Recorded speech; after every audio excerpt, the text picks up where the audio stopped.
dhaggeeffattoota keenya akka mooltan guyyaa kaleessaa haala fincila diddaa gabrummaa biyya keessatti adeemsifamaa jiru laalchisuudhaan Oromiyaa giddugalaatti qindeessaa fincila diddaa gabrummaa kan ta'e falmataa lammii waliin gaaffiif deebii goone isiniif dhiyeessuun keenya ni yaadatama. Kutaan lammaffaa gaaffiif deebii kanaa akka kanaa gaditti dhiyaata. Yeroo ammaa barattoota wareegaman yookaan hidhaman yookaan madaa'an ilaalchisee gabaasaan qabdan agam qulqulluudha. haala ulfaataa keessa teenyee dookumentii namoota keenya miidhamanii namoota keenya addunyaatti ittiin jechuu fi dandeenyu galmeessaa jirra. Faaratti iddoo isaan irratti wareegaman sadarkaa isaan keessa jiran umurii isaanii waliin amma yoo ijoollee barattoota ammoo mul'isaa barataa kutaa kurnaffaa magaalaa Diidallaa siin jedhu kanaa fi barattoonni achirra kutaa torbaffaa kutaa saddeettaffaa jiran kunii fi barattoonni godina Wallagga dhiyaa keessatti namoonni rukutaman kun warreen daa'ima saganamee addunyaan maal akka jedhu addunyaa biyya lafaarratti namoonni ittiin akka iyyatuu fi ittiin akka iyyannuu fi haalaan galmeessaa jirra. Haala kana wanti jiru. Akka yaada keessanitti uummati biyya keessa jiru biyya alaa jiru yeroo ammaa kana maal gochuu qaba? Dhaamsi nuti uummata keenya biyya keessa jiru biyya alaa jiruuf uummata keenyaaf dhaamsi nuti qabnu uummanni keenya yeroodhaa gara yerootti manaa bahee mirga isaa falmachuu manaa bahee wareegamee dhaloota hedduu wareegsisee deebi'ee inni qopheessuu irraa duuba jechuu amaleeffatamaa wanti dhufee jijjiiramuu qaba kan jedhudha. Inni kan biraa uummanni keenya biyya hambaa jiru taa'uun qabu. Uummanni itti dhiyeenyaan sirna garbummaa jalaa bittaa jala uummanni jiru falmachaa jira. Uummanni addunyaarra jiru sagalee uummata keenyaa ta'ee sagalee uummata keenyaa kun gaaffii bu'uura yeroo ammaa kana Oromiyaa keessaa balbalaa jirtu kana qabachuudhaan addunyaarratti Oromoon kana rakkoon keenya kana sababii kanaatiif miidhamne sababii kanaaf dhumaa jirra. Sababii mirga keenya uummanni keenya sababii mirga isaa gaafatu sababii mirga isaa gaafateef demokraasii gaafateef sababii mirgi namummaa haa kabajamu jedheef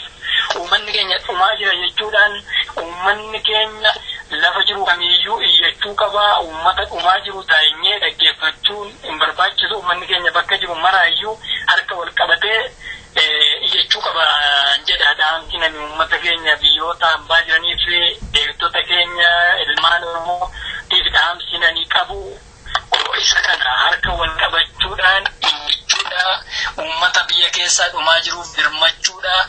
Waan godhamaa jiru kana yakka Oromoo irratti dalagamaa jiru kana addunyaa biyya lafaaf saaxiluun irratti hojjechuudha.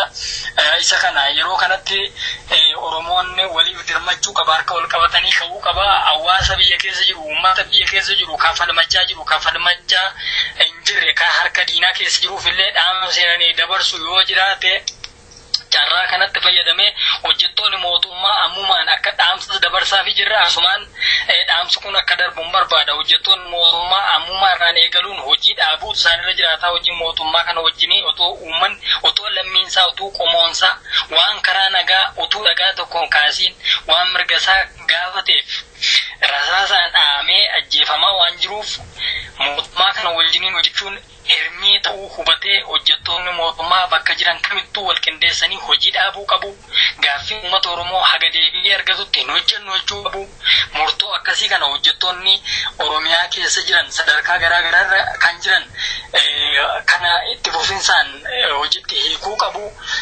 Poolisoonni dhalootaan Oromoo ta'anii Oromiyaa keessa jiran kanneen meeshaa hidhatanii waan diinni itti dhukaase jedhee sanyii isaaniitti qomoo isaaniitti rasaasa dhukaasaa jiran seenaan boru isaan gaafata itti gaafatamu waan ta'eef jijjiiramni utuu hin jaallatiin siistonni mootummaan kun mootummaa kana gatee mootummaa kanarratti kallattii hundaan dammaqamee mootummaan kun aangoorra kaayuu waan hin hamneef itti gaafatama jalaa ubbaasuuf rasaasa uummatatti dhukaasaa jiran kana akka dhaaban gadi jabeessinee gaafannu warra rasaasa uummata isaan cina dhaabbatte rasaasa uummata irratti dhukaasee qomoo isaanii ajjeesaa jiru kana dhaabbatanii ilaaluu hin qabanii.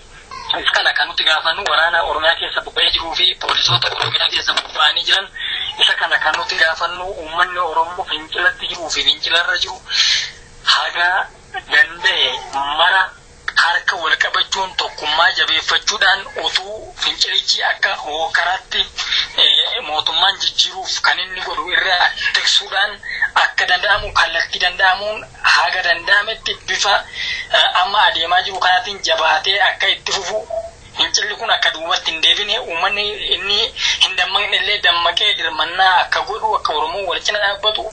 Amma Oromoon yoo fincila kana jabeesse maa inni wanti dhufuu danda'u? Oromoo yoo fincila kana jabeesse maayidhaa kan dhufu isa bu'aasaa eeguudha waa guddaatu dhufuu danda'a. Nama dhiigni dhangala'aa jiru kun nama wareegamni kaffalamaa jiru kun lafatti dhiigni dhangala'e akka namni Oromoon lubbuun jiru Oromoon lafa jiru lubbuun jiru shira nurratti dalagamaa jiru kana hubachuun waan Oromiyaarra kaa'ame uggura Oromiyaarra kaa'ame uggura dinagdee uggura biyya dhabuu uggura mirga dhabuu uggura mootummaa dhabuu Oromiyaarra kaa'ame kana dhaabsisuu kan nuti dandeenyu yoo harka wal qabannee qaane yoo hawaasni Oromoo harka wal qabatee gara kanatti akka dirmatu dirmannaan ammallee itti fufinsaan akka godhamu bakka hundatti fincilli itti fufinsaan akka jabaatu gadi jabeessuun hammachuun barbaada. Mee warra siyaasaa kan akka Oromoo Federaalistii kan akka Adda Bilisummaa Oromoo isaan waliin hariiroo akkamii qabdu? Nuti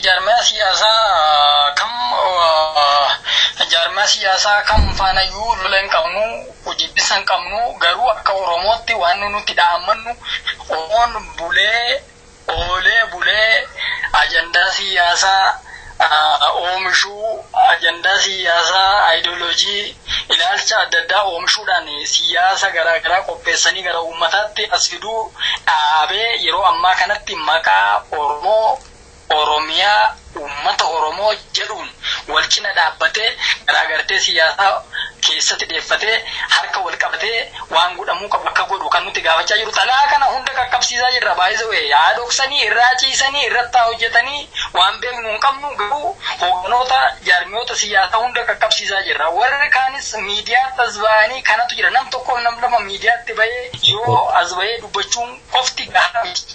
Miidiyaa dubbachuun jiru waan uummanni hojjetu kana hiriira soo ta'e waan godhamaa jiru kana iyyannoo soo ta'e waan godhamaa jiru kana qindeessanii hojjechuudha waan qindaa'e immoo as baasuudha haga danda'aman haga danda'an as baasuudha haga dandeenyu waa hojjechaa jirra haga dandeenyu as baasnee kuma mul'inatti waan uummanni irratti hojjechaa jirra isa kana cina dhaabbachuu qabu isa kana jabeessuu qabu keessumattuu warri biyya keessa jiran warri uummata keessa jiran warri biyya keessa jiran miidiyaa qofaan dubbachuu nam tokko namni lama miidiyaa ba'ee yaada kennuuf ibsa kennuun gahaan ta'u jijjiirama fiduu hin danda'u qabatamaan as ba'anii waan hojjetamuu qabu sagantaa gaggeessaa jirutti hirmaatanii wareegama hawaasni kaffalu irraa kaffaluudha. Egaa namni wareegama hawaasaa qofarratti sochiin egaa uumame sochii uumame qofarratti haasa'u otoo hin taane sochicha uumuu danda'uu fi sochicha irratti hojjechuu danda'uudha. Sana asii hoon baasne maqumaaf taa'uunis gatii hin qabaatu jechuun barbaachisaadha jechuun barbaada. Egaa warra keessaanii akka adda bilisummaa Oromoo kan inni uummata Oromoo iddoo kanaan ga'ee biyya Oromiyaa iddoo kanarraan kan ga'e jaarmiyaan kun jiraachuudha. Jaarmiyaan kun jiraachuun uummata Oromoo sadarkaa kanarraan ga'e iddoo amma Oromoon irra jiru kanarraan ga'eetudha.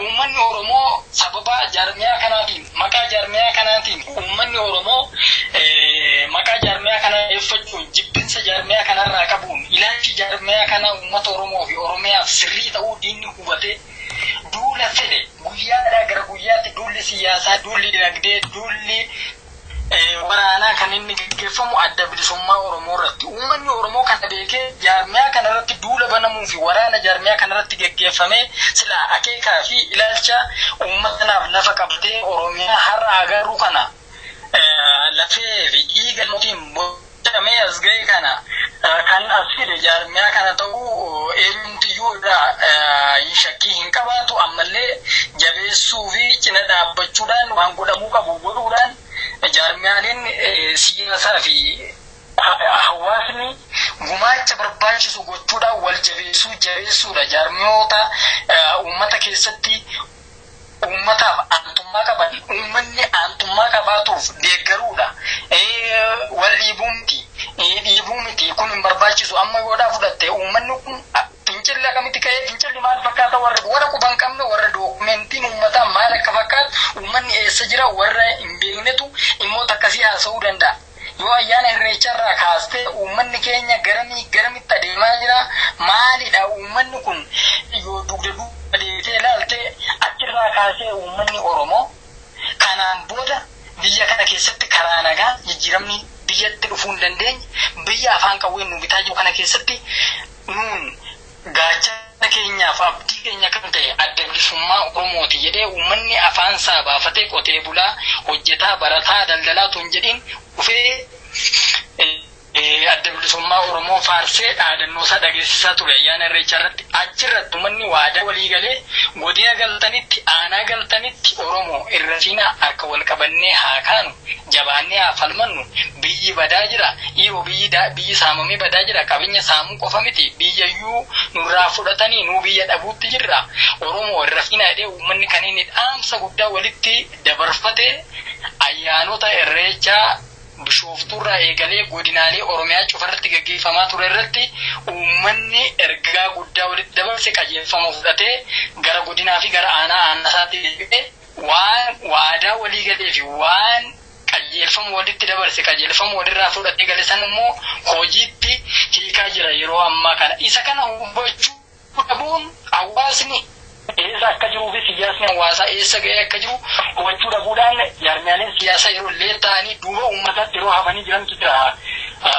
Akka nuti hubannaa nuti amma argaa jirruun akka nuti amma hubachaa jirrutti wantoonni akkasii kun mul'ata jaarmiyaalee siyaasaa tokko tokkorraa isa kanarraa jabaatanii uummata isaan dursee jiru kana qaqqabanii uummata isaan dursee jiru kana hiriiranii uummata kana jabeessanii uummata kana waliin dhaabbachuudha fincila kanaaf deeggarsa barbaachisu qabatamaadhaan gochuudha gabbaanii waa gochuudha jaarmiyaalee siyaasaa hundaafis waamicha dabarsineetu jirra warri irraa qooda fudhatan warri hojiitti hiikan dhugumaafuu akeeka wayii uummataaf wal qaban waan ta'eef baay'ee gaariidha waan fudhatama qabu waan hojjetamuu qabudha jenneet ilaalla warri irraa qoodeen fudhanne warri yoona kanatti ka'ee uummata waliin hiriiree mirga uummataa dhiiga uummataa dhangala'aa jiru warri hin falmine warri uummata wajjiniin hin falmine warri mootummaa kanarratti waan godhamuu qabu akka kaa'amuuf wanti qabsoon feesistu warri hin goone maqaa uummata Oromoo fi qabsoo Oromootiin daldalanii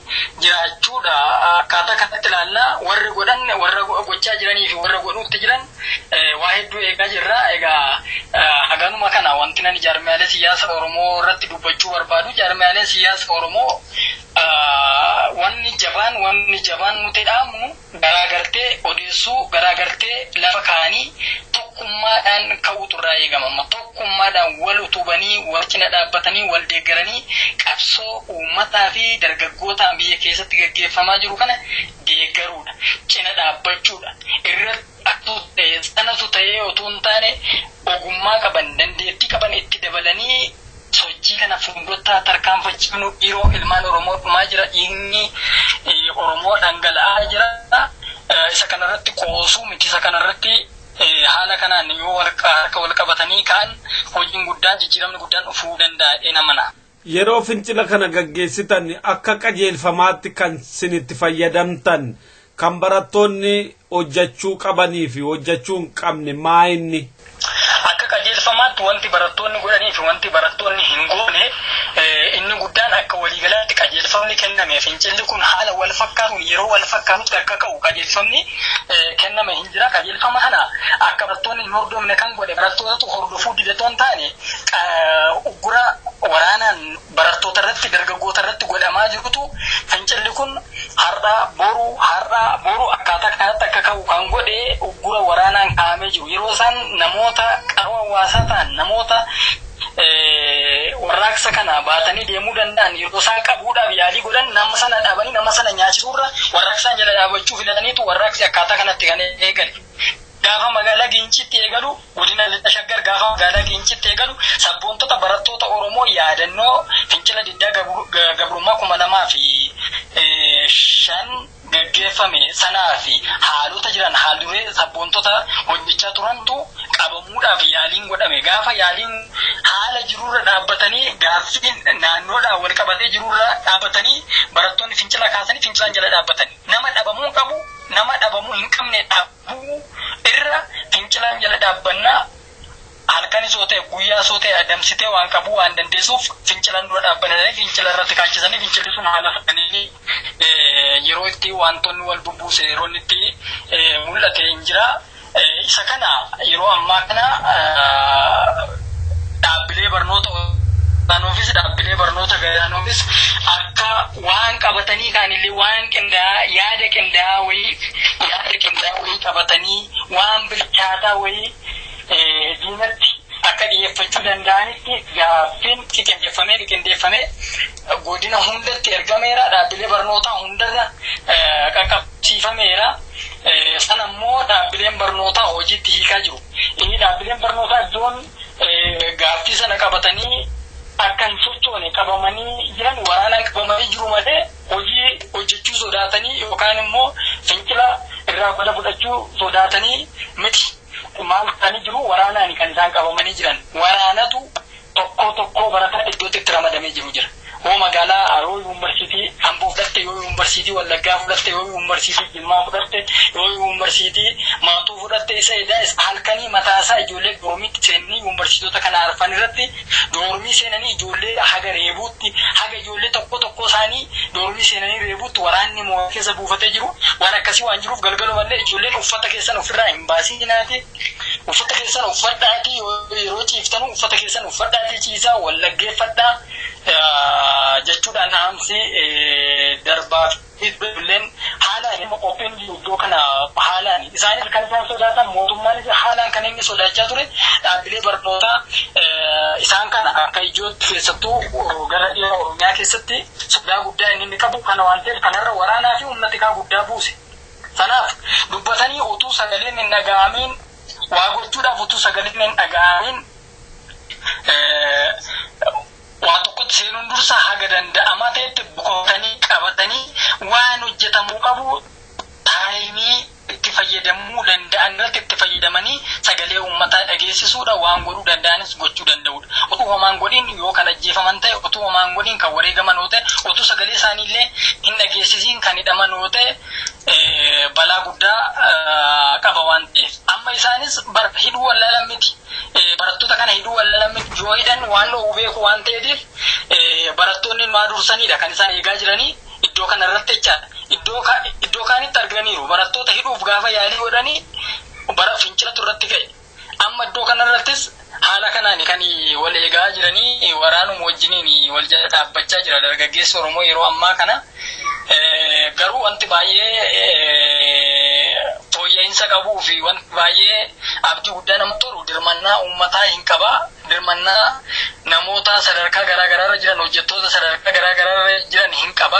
Haalli jiru haala kana dirmannaa miidiyaa duubarraan warri miidiyaarra jirtan kun hojiin hojjechaa jirtan illee hojii gaariidha. Dirmannaa haalaan barbaachisutu godhamaa jira. Sun baay'ee gaariidha. Barattootatti ammallee wanti godhamuu qabu wal duukaa harka qabatanii wal duukaa ofirrammaa eegamaa jirutu jira. Asuma ammaa kana sa'a kana fuudhee sifaan uffadhu iddoo hedduudhaan bilbilli yeroo hedduu bilbilamaa jira. Haala jiru walumaan hordofaa deemnu ta'a. Harka wal qabatanii waan godhamuu qabu gochuutti qophiin jiru gaariidha. Wanti guddaan garuu maalinni waraana uummata kanarratti bobba'ee jiru ilaaluudha. Waraana uummata kanarra kaa'amee jiru.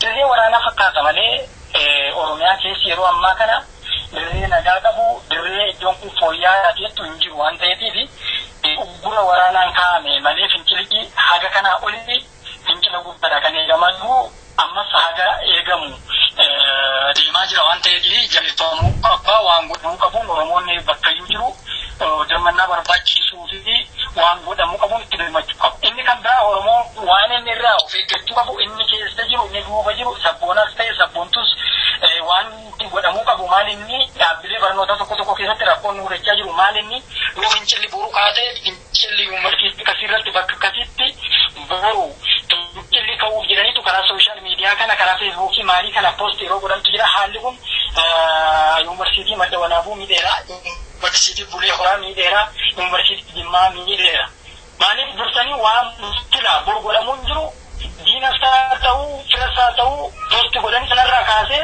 mootummaan haala waraana geessee qobsiisee akka ijoolleen sochoone godhee yerootti qabee bakkoon mudatuu jira.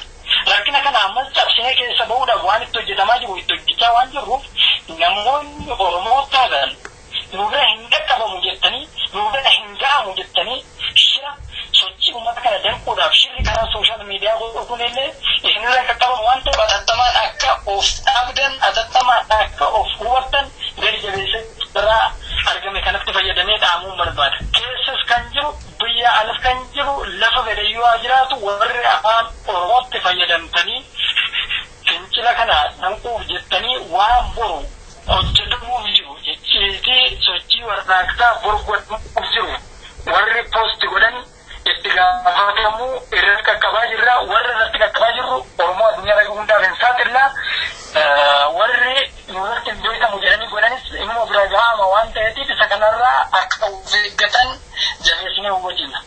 Amma isin karaa nagaatiin kan gaaffii gaafachaa jirtan mootummaan immoo isin keessaa ijoollee ajjeesaa jira. Yeroo mootummaan akkasitti ajjeesu maal gootu isin? In ajjeeftu moo callistanii fiigdu moo maal gootu?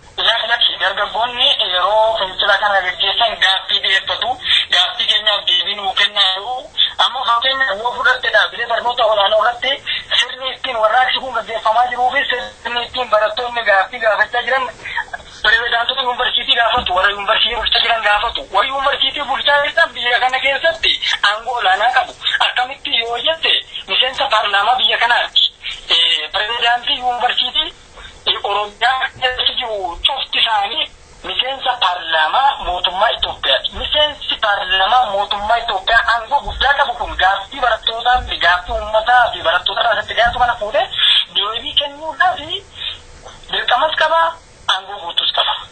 Kaniif isaan kanatti gaaffii karaa nagaa dhiyeeffatu. Haansi dhibu pirezidaantii yuunivarsiitii Jimmaa qofa namni miseensa paarlaamaa mootummaa Itoophiyaan ta'in malee warri kaan miseensa paarlaamaati.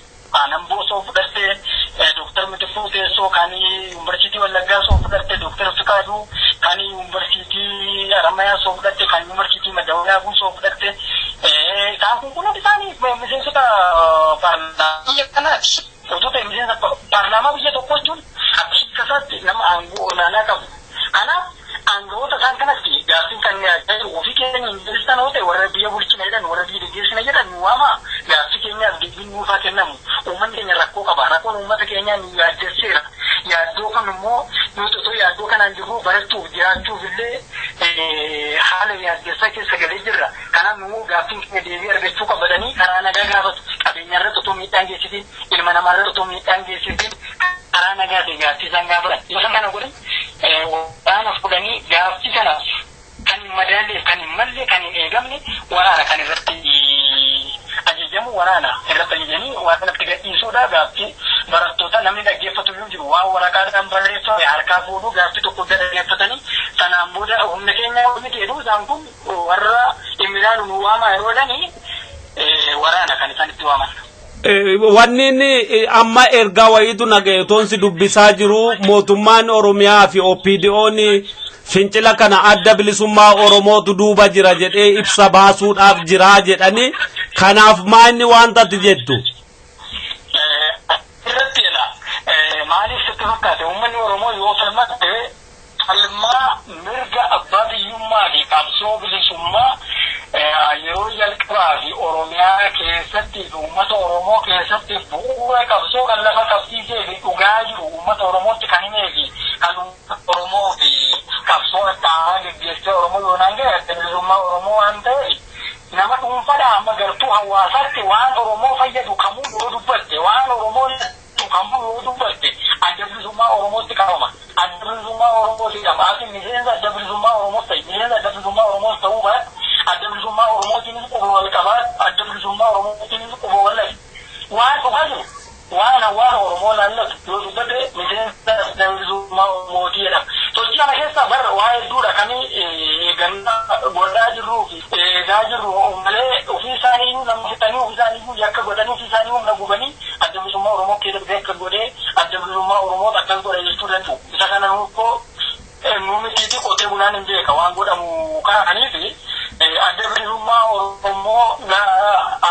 Ejennoo dhageessaa keessatti isin dargaggeessi Oromoo adda bilisummaa Oromoo dhaaba dhuunfaa dhaaba haqaa falmu dhaaba bilisummaa falmu malee adda bilisummaa Oromoo shoror keessaa miti adda bilisummaa Oromoo dhaaba mirga dimokiraatii fi mirga namummaa kabachiisuuf qabsoo gaggeessu dhaaba bilisummaa uummata Oromoo fiduu fi walabummaa Oromiyaa fiduuf qabsaa waan ta'eef adda bilisummaa Oromoo kabajamuu qaba adda bilisummaa Oromoo bulchuu qaba jedhanii ifatti gaaffii gaafachaa jiru. Nama rootoo biidiyoonis waan gaarii uummata Oromootiif godhee mul'ata gaarii uummata Oromootiif fidee Oromoodhaaf aantummaa qabu agarsiisee Oromoodhaaf aayidooloojii kan beezikii kan ta'e kan bilisummaa biyyaa fi walabummaa biyyaa fi bilisummaa biyyaa utuu lafa qabsiise uummata Oromoo dhimma ofiidoon uffidaan jennee hin qabu. Maaliif uummanni Oromoo bilisummaa waan barbaaduuf uummanni Oromoo walabummaa waan barbaaduuf kanaaf uummanni Oromoo adda bilisummaa Oromoo nuufidaan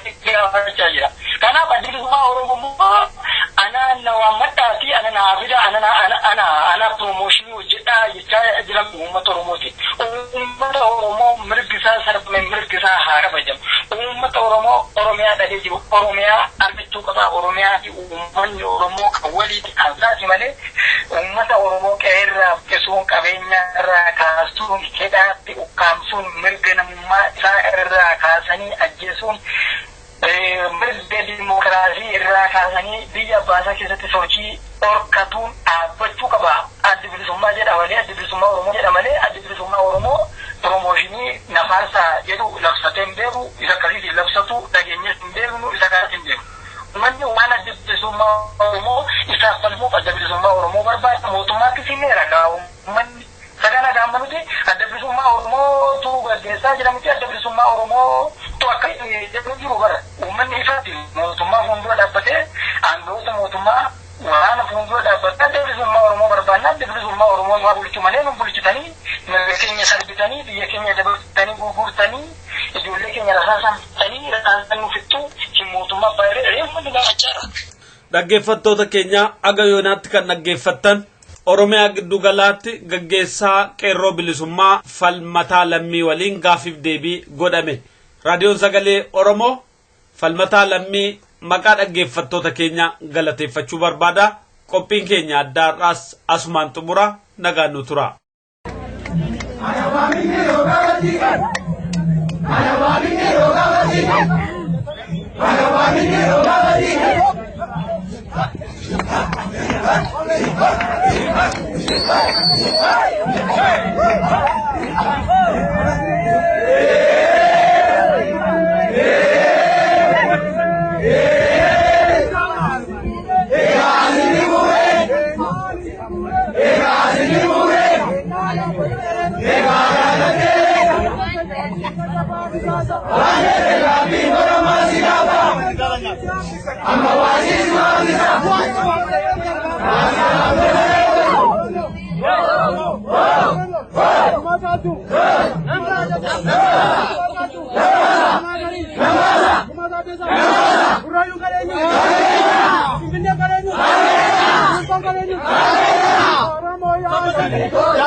Namasa.